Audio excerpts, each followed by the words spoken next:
కథ పేరు అడిగి వచ్చిన వరం. కథ రచయిత మధురాంతకం రాజారాం గారు. ఇంకా సూర్యోదయం కాలేదు. బస్సు అవినాశ మండపం దగ్గర ఆగి ప్రయాణికుల్ని దింపి మళ్ళీ ముందుకు సాగిపోయింది. రాత్రంతా ఆకాశాన నడయాడుతూ వచ్చిన కారెనుముల్లాంటి మేఘాలు అప్పుడప్పుడే పలుచబడి దిక్కుల చివళ్లకు జారుకుంటున్నాయి. ఉండి ఉండి పడుతూ వచ్చిన వానజల్లుల్లో తడిసిన కొండలు, కోనలు, అడవులు, తోపులు సుష్టిగా భోంచేసి చల్లటి అరుగుపైన కూర్చున్న పెళ్లి పెద్దల్లా ఆనంద ముద్ర పట్టినట్టున్నాయి. అవినాశ మండపం అని రాసి ఉన్న రాతి కట్టడంలో ఒళ్లంతా ముడుచుకొని మాంసపు ముద్దల్లా నిద్రపోతున్న దేశతిమ్మరులు కొందరిని మినహాయిస్తే ఆ ప్రాంతం నిర్జనమేనని చెప్పచ్చు. అడవికి సరిహద్దు రేఖల్లా సాగిపోతున్న రోడ్డు, మరొక వైపున దట్టంగా మామిడి తోటలు, అడవి పూల సుగంధాన్ని మూసి తెస్తూ మనసును ఏ దివ్యలోకాలలోకో తీసుకువెళ్ళిపోతున్న మంద పవనాలు. దేశంలో ఒక చోటు నుంచి ఇంకొక చోటికి ప్రయాణం చేసి వచ్చినట్టు లేదు నాకు ఆ అనుభవం.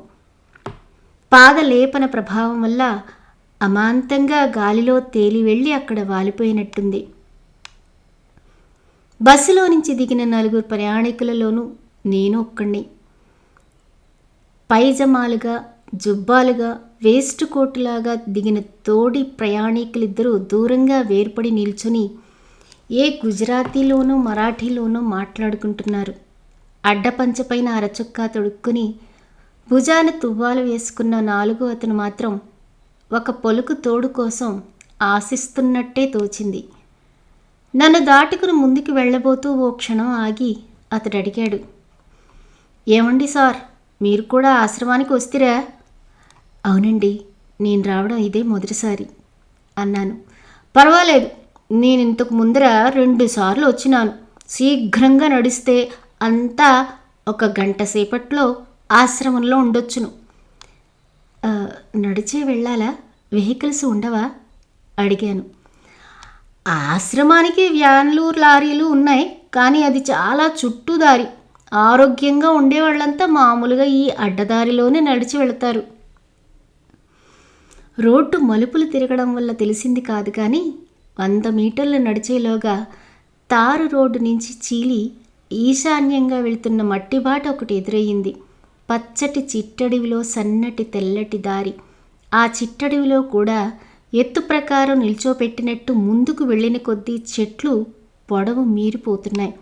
పర్లాంగు దూరం నడిచేటప్పటికీ అవి దారిపైన ఆర్చిలా క్రముకున్నాయి. ఏదో మరో ప్రపంచంలోకి వెళ్ళిపోతున్నట్టుంది అన్నాను. చూసి తీరాల్సిన స్థలంలేండి. ముందటి యుగాల్లో కింపురుషులనే దేవతా జాతి వాళ్ళు వాలాయంగా అక్కడకు వచ్చి ఆటాపాట, విందు వినోదం చేసుకునేవాళ్ళట. అందువల్లనే ఆ తీర్థానికి కింపురుష తీర్థమని పేరొచ్చింది. తీర్థం పక్కన బండరాయి పైన చెక్కిన ఆంజనేయ స్వామి రూపం, దానిపైన ఒక చిన్న దేవళం ఉండేవట. ఆడికో అమావాస్యకో కొందరు భక్తులు అక్కడికొచ్చి ఒక టెంకాయ కొట్టి ఇంత కర్పూరం వెలిగించి తమ దారిలో తాము పోయేవాళ్ళట. స్వామి ఆత్మానంద అవధూత కూడా అట్లా భక్తులతో కలిసి వచ్చిన వారేనట. స్వాముల వారికి చోటు బాగా నచ్చిపోయింది. దాంతో ఆశ్రమం ఏర్పాటు చేయాలనే సంకల్పం కలిగింది. అప్పటమైన నీళ్లు, వనమూలికల పైనుంచి వచ్చే గాలి, గలాట అనే మాటే లేదు. ఇంతకంటే మించిన తావా అనుకున్నాడేమో. ఇదంతా 40 ఏళ్ల క్రిందటి సంగతి. ఇప్పుడు ఆయన శిష్యులు అంతా గురువుగారి పద్ధతిలోనే ఆశ్రమం నడుపుకొస్తున్నారు. కింపురుష తీర్థంలోని ప్రకృతి చికిత్సాశ్రమాన్ని గురించి నేను కూడా విని ఉన్నాను. రోగాల వాళ్ళు, తీరని మనోవ్యాధుల వాళ్ళు అక్కడికి వస్తుంటారట. శారీరక ప్రకృతికి అనువైన చికిత్సా విధానాల వల్ల ప్రశాంత వాతావరణంలో మానసికోద్వేగాలను తగ్గించడం వల్ల అక్కడ ఎలాంటి మొండి జబ్బులనైనా నివారించగలుగుతున్నారని ప్రతీతి. నాగరిక ప్రపంచం అనేక కారణాల వల్ల నివాసయోగ్యం కాకపోయిన కొద్దీ మానవుడు కొత్త ఆశ్రయాలు వెదుక్కోక తప్పడం లేదు. అలాంటి వాటిలో ఈ ఆశ్రమం కూడా ఒక్కటేమో. దారిలో ఓ చిన్న గుట్ట అడ్డు తగిలింది. దిగి లోయలోకి వెళ్ళటానికి మెట్లున్నాయి. నీలి డేరా లాంటి ఆకాశం, కోటగోడ లాంటి కొండల ప్రాకారం, తామరాకులు పరుచుకోవడం వల్ల నీళ్లు కనిపించకుండా పోయిన కొండ కొలన లాంటి లోయ, వివిధ వర్ణ సమ్మేళనంలా నివరబూసిన పూల గుత్తులు, నల్లగుండ్ల మధ్య నుంచి రాతి బండలపైన దిగజారుతున్న సెలయేళ్లు, దూది పింజలాంటి తెల్లటి మబ్బులో నుంచి ప్రసరిస్తున్న లేత సూర్యకిరణాల్లో మిసమిసలాడిపోతూ అది ఏ కిన్నర కింపురుష లోకాలకో చెందిన దృశ్యంలా ఉంది. అక్కడ కాసేపు కూర్చున్నాం. రెస్ట్ తీసుకోవడం కోసం మీరు అప్పుడప్పుడు ఇక్కడికి వస్తుంటారా? మెల్లగా నా మార్గదర్శిని నేను మాటల్లోకి దించాను. రెస్ట్ సంగతి సరే, అది అక్కడికి ఎవరొచ్చినా దొరుకుతుంది. పోతే అందమైన సీనరీ చూడ్డానికైనా ఇక్కడికి రావచ్చు. అయితే నేను ఇక్కడికి వచ్చేందుకు ఈ రెండూ గాక వేరే కారణం ఉంది. మా పెదనాయనకు బిడ్డలు లేరు. నేను నా చిన్నప్పుడు మా పెదనాయన దగ్గరనే పెరిగి తిని. ఆది నుంచి ఆయనది కొంచెం వేదాంత ధోరణి. 2 ఏండ్లకు ముందు మా పెద్దమ్మ చనిపోయింది. ఆ పైన ఆయన ఇక్కడికి వచ్చి సెటిల్ అయిపోయారు. 70 ఏండ్ల ముసలాయన ఏడాదికి ఒకసారైనా వచ్చి 4 రోజులు కలిసి ఉంటే సంతోషిస్తారు. ఇంతకు మీ స్వస్థల మీద చెప్పనే లేదే అన్నాను. చూస్తిరా, నా బుద్ధిశాలితనం అంతలో ఉంది. అసలు ఒకప్పుడు మీ మున్ను తెలుగోళ్ళమే. మా తాతగారి హయాంలో మాది సూళ్ళూరుపేట. మా నాయన పెదనాయన ఉద్యోగాలు వెతుక్కుంటూ మద్రాసు వెళ్ళి చేరిపోయిరి. చింతాద్రిపేటలో మా ఇల్లు. నేను ఉద్యోగం జోలికి పోలా. వాల్టాక్స్ రోడ్లో ఒక ఫర్నిచర్ మార్ట్ ఉంది, త్యాగు ఫర్నిచర్ మార్ట్. నా పేరు అదేలేండి, త్యాగరాజన్. సంభాషణ అంతటితో తెగిపోయేదే కానీ ఈసారి త్యాగరాజనే చొరవ తీసుకున్నాడు. అయితే మీరేం పని మీద వస్తున్నారో ఇక్కడికి? నేను కాస్త నీళ్లు నమిలాను. ఎదుటివాడి వివరాలన్నీ తెలుసుకున్నాక సొంత విషయాలు చెప్పకపోవడం భావ్యం కాదు. అయితే ఎవరి కోసమైతే వెళ్తున్నానో అతడి పేరు బయటపెట్టడానికి వీల్లేని పరిస్థితి. ఆ ధర్మ సంకటాన్ని సూచిస్తూ గుంభనంగానే కొనసాగించాను. ఓ బాల్య స్నేహితుడున్నాడు ఇక్కడన్నాడని తెలిసిందంటే ఇతరుల ద్వారా కాదు, అతడే రాశాడు. కానీ కొన్ని కారణాల వల్ల తన ఉనికిని గోప్యంగా ఉంచమన్నాడు. మిస్టర్ త్యాగరాజన్, జీవితం ఎంత విచిత్రంగా ఉంటుందో తెలుసుకోవాలంటే మీరతడి కథ వినాలి. హై స్కూల్ చదువు పూర్తి కావడంతో మేము విడిపోయాము. నేను టీచర్స్ ట్రైనింగ్ ముగించుకొని పల్లికి వెళ్ళిపోయాను. అతడి పై చదువుల అంతు చూడాలని పట్నం చేరుకున్నాడు. అమోఘమైన తెలివితేటలు అతడివి. ప్రతి క్లాసులోనూ ఫస్ట్ ర్యాంక్ తెచ్చుకుంటూ వచ్చాడు.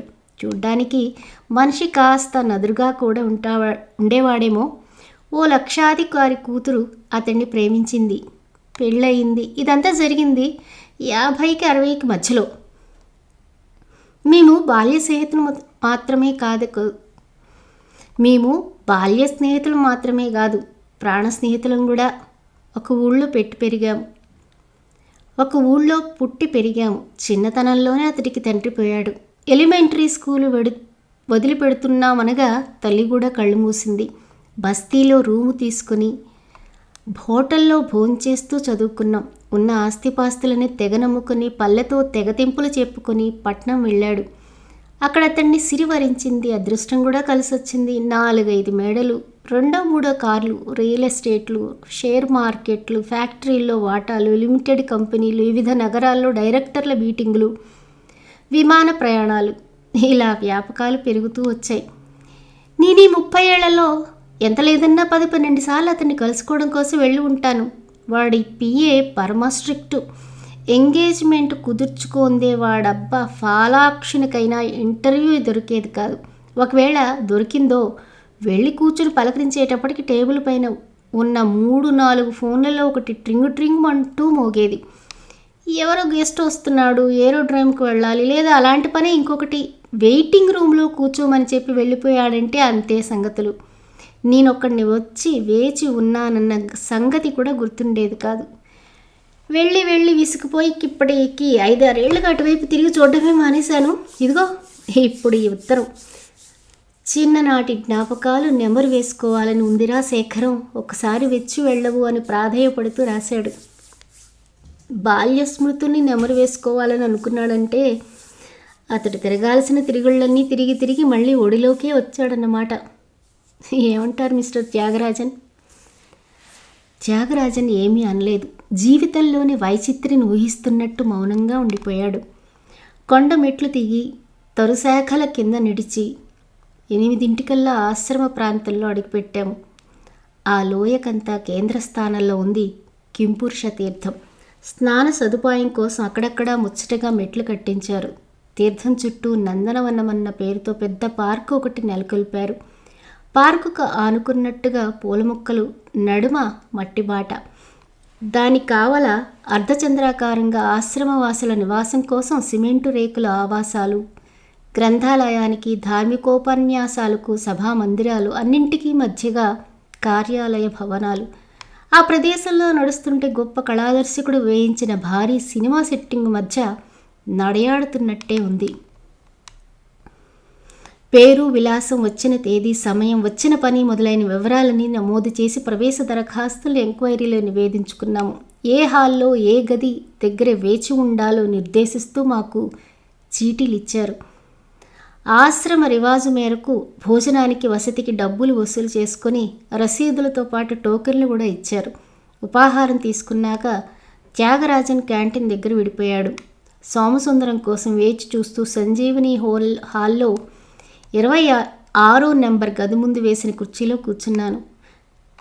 నడిచొచ్చిన శ్రమ వల్లనేమో కూర్చున్న 10 నిమిషాలకల్లా కొనుక్కు కమ్ముకొచ్చేసింది.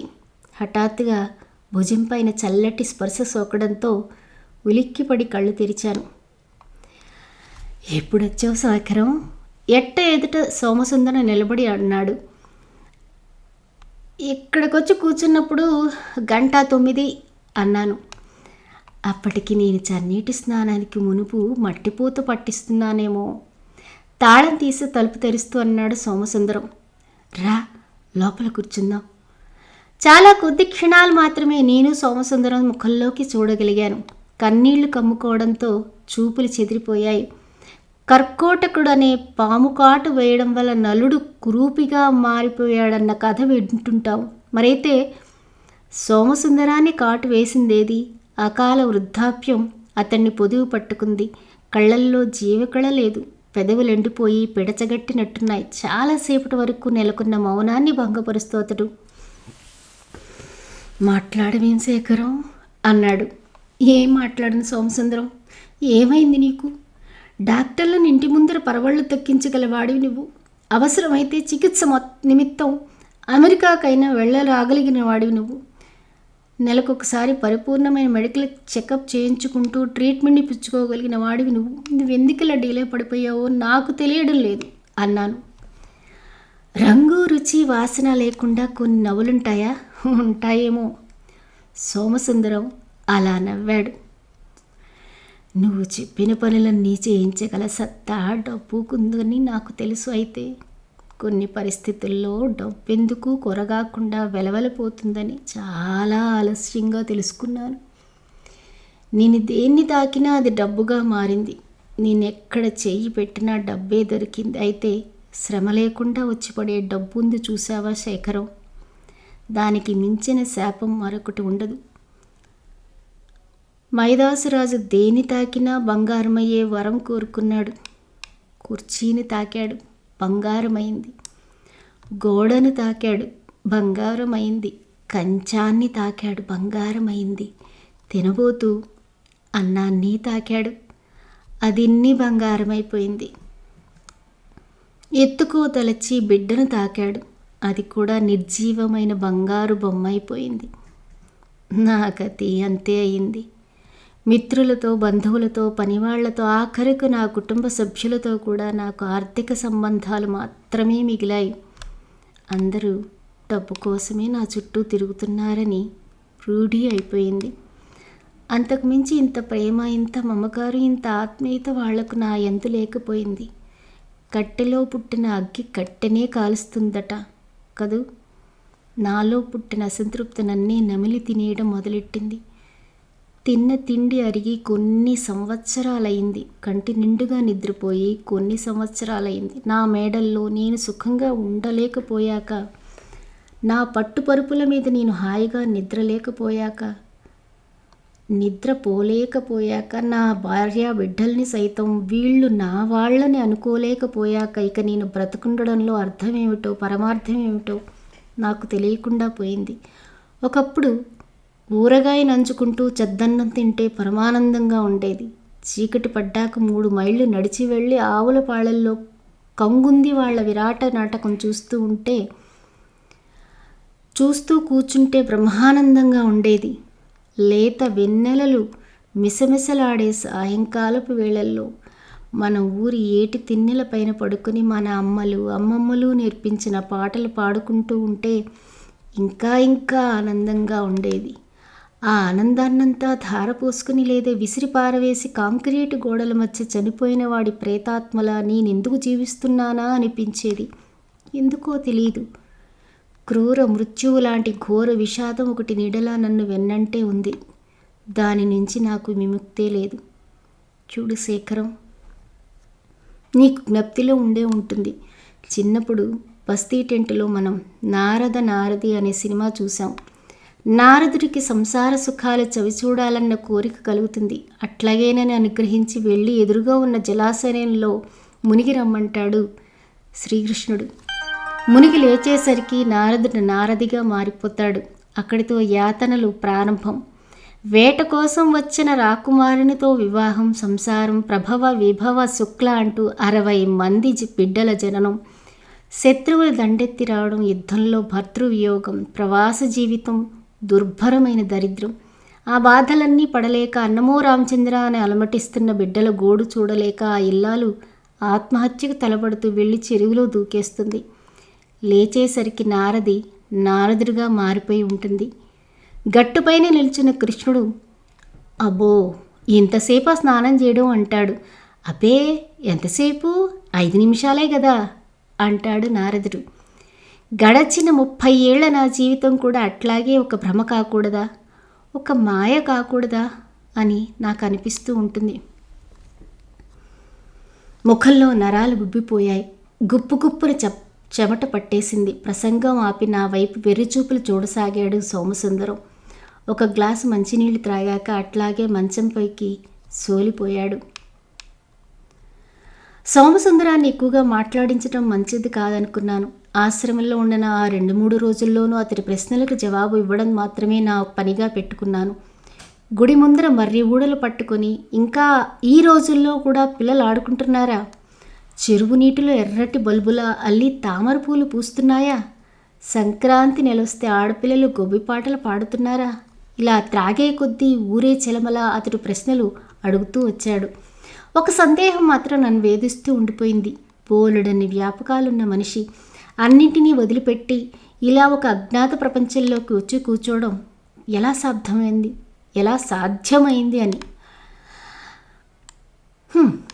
అంటూ నాలుక చప్పరించాడు. పర్వాలేదులే శేఖరం, విశ్వాసపాత్రులైన ఉద్యోగులున్నారు. వాళ్ళని వ్యవహారాలు సజావుగా జరిగేటట్టు చూసుకుంటారు. ఉద్యోగులకు జీతాలు అందినట్టుగానే కుటుంబ సభ్యులకు కూడా నెలవారీగా చివరికి కావలసిన డబ్బు వారికి చేరే ఏర్పాట్లున్నాయి. ఇంకా నన్ను ఎవరు తెలుస్తారు? ఈసారి ఉన్మాదిలా నవ్వసాగాడు సోమసుందరం. తిరుగు ప్రయాణం ఆ రోజు సాయంకాలం అనగా ఉదయం 8 గంటలప్పుడు మద్రాసి మిత్రుడు త్యాగరాజన్ లైబ్రరీలో కనిపించాడు. వెళ్ళి ఓ మూలగా కుర్చీల్లో కూర్చున్నాం. ఏమండి సార్, ఏమంటున్నారు మీ సోమసుందరం గారు అని నన్ను ఆశ్చర్యంలో ముంచేశాడు త్యాగరాజన్. అరేరే, మీకెట్లా తెలుసు? మీరొచ్చింది ఆయన కోసమేనని మాత్రం నిన్ననే తెలిసింది. ఆయన మిమ్మల్ని ఒకే చోట చూసినాక సోమసుందరం గారిని ముందే తెలుసు. ఎంత చెడినా నేను వ్యాపారినే కదా, అంత పెద్ద బిజినెస్ మ్యాగ్నెట్ని గురించి తెలియకుండా ఉంటుందా? పూందమల్లి హై రోడ్డులోనే కదండి ఆయన బంగళా. సరే, అతని గురించి ఏం తెలుసో చెప్పరు? తల పైకెత్తికి కొద్ది నిమిషాల పాటు ఇంటి వాసాలు లెక్కించాడు త్యాగరాజన్. తర్వాత కళ్ళు మూసుకొని చెవి నిలుముకుంటూ చెప్పమన్నారా అన్నాడు. పర్వాలేదు చెప్పండి అన్నాను. ఎందుకు మెడకేస్తున్నానంటే మీ ఫ్రెండ్ కుటుంబ విషయాలు కదండి సార్. ఎట్లయినా మీ మనసుకు నొప్పి కలగకుండా చెప్పాలా, ఎట్లా చెప్పాలా అదే ప్రాబ్లం. ఈయనదేమో మొదట సామాన్యమైన స్థితి అంటారు, పెండ్లి వల్లనే గొప్ప స్టేటస్కి రావడం. భార్య సంగతి అలా కాదు, పుట్టుకతోనే ఆమె నోట్లో బంగారు చెంచా ఉండిపోయింది. చెప్పు చేతల్లో ఉంటాడని, నమ్మకంగా బిజినెస్ అభివృద్ధి చేస్తాడని ఈయన్ను ఆమెకు కట్టబెట్టారు. ఆమె సోషల్ వర్క్ పైన తిరిగే మనిషి, ఎందరితోనో పరిచయాలున్న మనిషి. అసలు ఆమె ప్రపంచమే వేరు. గుణంలో బిడ్డలున్నూ తల్లికి వారసులైపోయిరి. పరుగు నేలపైన నిలవరు. వాళ్ళకి ఈరోజు ఇష్టమైంది రేపు ఇష్టంగా ఉండదు. ఎక్కే వాహనమైనా అంతే, చేసే స్నేహాలైనా అంతే, మరేదైనా అంతే. మన దృష్టిలో చెత్తబుట్టలో ఉండే చెత్తకెంత గౌరవమో వాళ్ళకి తమ దగ్గరుండే డబ్బు పైన అంతే గౌరవం. కసి తీర్చుకుంటున్నట్టుగా దాంతో ఎంతెంత భ్రష్టు పనులైనా చేస్తారు. అంతెందుకులేండి, అంతకు మించి నేను వినలేకపోయాను. అయ్యో, ఈ మద్రాసు నిష్ఠురవాదిని మళ్ళీ ఒకసారి ఎందుకు కలుసుకున్నానబ్బా అనిపించింది. ఆ రోజు మధ్యాహ్నం భోజనానంతర విరామ సమయంలోనే నేను సోమసుందరం దగ్గర నుంచి సెలవు పుచ్చుకున్నాను. ఒక మాట, నేను నా గొడవలతోనే నిన్ను విసిగించేశాను, నీ సంసారపు స్థితిగతులు తెలుసుకోనే లేదు అన్నాడు అతను. ఏముందులే సోమసుందరం, చెప్పుకోదగ్గ స్థితిగతులేళ్ళు కావు. పెద్దబ్బాయి హై స్కూల్ టీచరు, 10 ఏళ్ళు ఉద్యోగ జీవితంలో వాడొక ఫ్లాట్ కొనుక్కోగలిగాడు. అందులో ఇల్లు కట్టుకోవాలన్నది వాడి జీవితాశయం. రెండో వాడు రెవెన్యూ డిపార్ట్మెంట్లో గుమస్తా. ప్రమోషన్ లభించి అందుమూలంగా అరియర్స్ డబ్బులు ఏమైనా చేతికి వస్తే ఇంటి నుంచి ఆఫీస్కి వెళ్ళి రావడం కోసం ఓ స్కూటర్ కొనుక్కోవాలన్నది ప్రస్తుతానికి వాడి లక్ష్యం. అమ్మాయికి 3 బిడ్డలు. అల్లుడొక ప్రైవేట్ ఫామ్లో అకౌంటెంటు. బిడ్డలు పెరిగిన కొద్దీ ఖర్చులు కూడా పెరుగుతాయి కనుక కాస్త వెసులుబాటుగా ఉంటుందని అమ్మాయి కూడా ఇటీవల చిన్న ఉద్యోగంలో చేరింది. ఇక మిగిలిన వాళ్ళం మేమిద్దరం. మా పెన్షన్ డబ్బులు మాకు సరిపోతున్నాయి అన్నాను. సంతోషం, నువ్వు చాలా గొప్పవారు అడిగొచ్చావు శేఖరం, వెళ్ళిరా అన్నాడు సోమసుందరం. నేను దారి పొడుగునా ఆలోచిస్తూ ఉండిపోయాను. ఎంతగా ఆలోచించినా సోమసుందరం ఆంతర్యం ఏమిటో బోధపడింది కాదు. నా సంసార పరిస్థితుల గురించి నేను ఉత్ప్రేక్షించినదేమీ లేదు. ఉన్నట్టుగానే చెప్పాను. ఖర్చులకు బుటాబుటిగా సరిపోయే సంపాదన అన్న భావమే కదా నా మాటల్లో ధ్వనించింది. అప్పటికదే నేను కోరుకున్న గొప్పవరమా ఏమిటో మరి, నేనింకా ఆలోచిస్తూనే ఉన్నాను.